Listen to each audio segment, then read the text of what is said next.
So we took a week off last week due to it being a slow news week. And well, now we have too much news to talk about. So I guess we better get into it. Hang on a minute, I've just got to stretch. Okay, let's do this.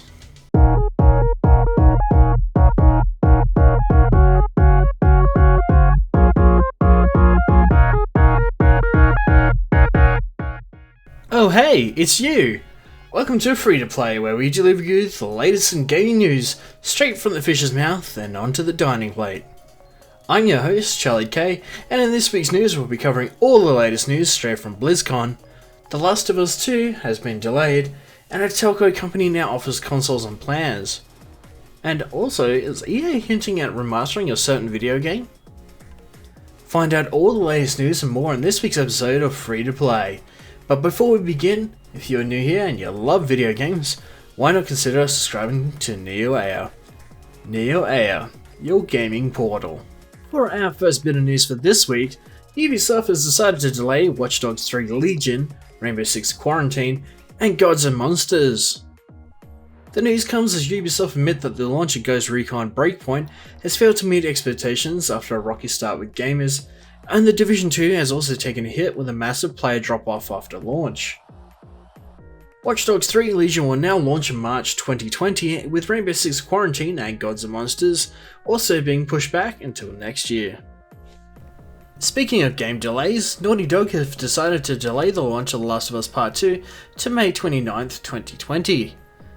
Neil Druckmann, the director of The Last of Us Part 2, made the announcement via the PlayStation blog, stating that the game isn't quite ready yet as they're revising parts of the game and realize it needs some more work to go to a Naughty Dog standard of quality. Oh man, but at least it will be worth it when the game finally releases. Just a real quick update on the Sonic the Hedgehog movie. We may have the redesign of Sonic for the Sonic the Hedgehog movie leaked online. Here is the new design, and boy can we just say that looks a lot better. Gotta go fast. In a surprising turn of events, the telco company Telstra now offers the Xbox All Access program to gamers. You can now port Xbox consoles on Telstra plans with the Xbox One S 1TB model with Xbox Game Pass Ultimate for as little as $27 per month. You can also get the Xbox One X for $38 per month. A tempting offer indeed. And just an added note here, this is not sponsored by Telstra in any way or shape or form. The Witcher Netflix series is releasing on December 20th, but that hasn't stopped the writers of the show from running more than one season. According to the showrunner Lauren Hisrich, she and the Witcher team have plotted out a total of 7 seasons for the show. Although there is no confirmation from Netflix just yet to greenlight multiple seasons of the show, a report surfaced earlier this year stating that Netflix were open to renewing some of their own shows, especially the Witcher series, as they are hyping it up to be the next Game of Thrones.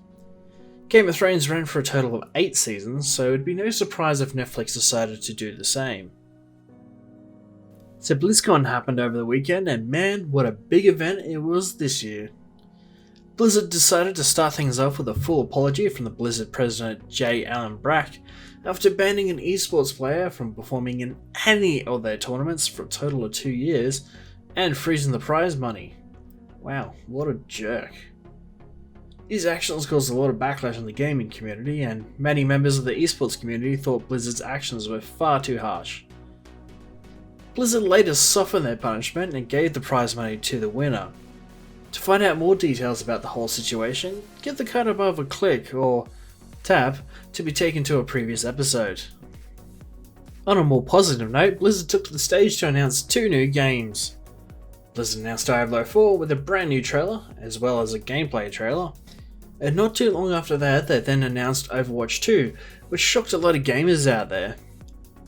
Whilst there isn't a release date just yet for either game, we can only cross our fingers and hope that we'll see them next year. Sometime, maybe, who knows. Hopefully, we'll just see it next year. In other news, EA has made a statement regarding the possibility of remastering some of their old classics.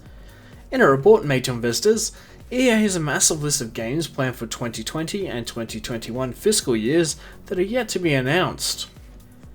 In the latest investors call, EA revealed that the upcoming Command & Conquer remaster isn't the only remaster they have in mind. A lot of gamers have been clamouring for a Need for Speed Underground 2 or a Skate remaster, so it wouldn't be any surprise if EA made that happen. In the investors call, they also mentioned unannounced projects from both DICE, BioWare, Maxis and Criterion.